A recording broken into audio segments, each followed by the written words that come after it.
আসসালামু আলাইকুম। নতুন গরু কেনার পর থেকে বিপদ যেন আমাদের পিছু ছাড়ছে না। রোজ নিয়ম করে গরুকে সকালে এবং বিকেলে একবার করে ঘাস খাওয়ানোর জন্য মাঠে দিয়ে আসতে হয়। এদিকে গতকাল রাতে বজ্রপাতে আমাদের খামারের বিদ্যুতের তার জ্বলে গেছে। সকাল থেকে খামারে বিদ্যুৎ নেই, তাই গরুগুলোকে এখনো খাবার দেওয়া হয়নি। বিদ্যুৎ অফিসের লোকজন এসে দেখে গেছে, বলল আগামী সোমবারের আগে আমরা বিদ্যুৎ পাবো না। যেহেতু গরুগুলোকে এখনো খাবার দেওয়া হয়নি, তাই আমরা তাদেরকে টুকরো টুকরো করে ঘাস কেটে দিলাম। আমরা আগে যখন গাভী পালন করতাম তখন আলাম গাছ দিলে খেয়ে ফেলতো।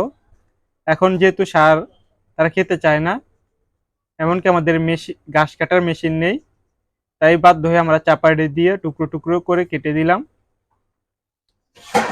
আজ যেহেতু শুক্রবার, আমাদের কুড়াবুসি মেশানোর দিন, এরই মধ্যে আমাদের একটি লাল ষাঁড়টা অসুস্থ হয়ে গেছে।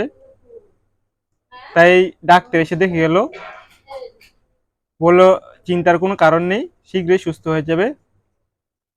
এরই মধ্যে বিদ্যুৎ অফিসের লোকজন ফোন করে বলল, ভাই আমাদের কিছু টাকা দিলে আমরা 1 ঘন্টার মধ্যে আপনার বিদ্যুৎ তার ব্যবস্থা করে দিতে পারি। তাই বাধ্য হয়ে 1,000 টাকার কাজ 3,000 টাকা দিয়ে করাতে হলো। যেহেতু এখন গরমের দিন, বিদ্যুৎ ছাড়া খামার অচল। আমরা গুঁড়া ভুসি যখন মিশানো শুরু করি, এর সাথে আমরা কোনো ধরনের ওষুধ দেওয়া হয়নি। শুধুমাত্র 1 বস্তা ধানের কুড়া, 1 বস্তা গমের ভুসি, 1 বস্তা মুসুরি, এর সাথে আমরা ইস্ট, ডিসিপি অথবা খাবার সোডা অথবা ডিবি পাউডার কিছুই দেইনি। কারণ কুড়া ভুসি যেহেতু খোলা অবস্থায় থাকে, তাই ওষুধের গুণাগুণ নষ্ট হয়ে যেতে পারে। তাই আমরা যখন গরুকে খাবার দেব, তখন তার সাথে দিয়ে দিব। আমরা একে একে কুড়া ভুসিগুলো বস্তা ভরে শুরু করে দিলাম। ভরতে ভরতে আমাদের 3 বস্তা হয়ে গেল। এর মধ্যে আমাদের বিদ্যুৎ অফিসের লোকজন চলে এলো, তারা কাজ শুরু করে দিচ্ছে।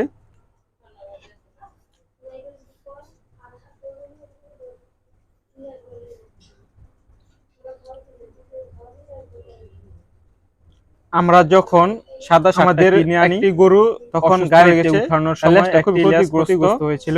গাড়িতে উঠানোর সময় ডাক্তারের পরামর্শ অনুযায়ী আমরা একটা স্প্রে কিনে এনে দিয়ে দেই। বললো এটা দিলে 7 দিনের মধ্যে সুস্থ হয়ে যাবে।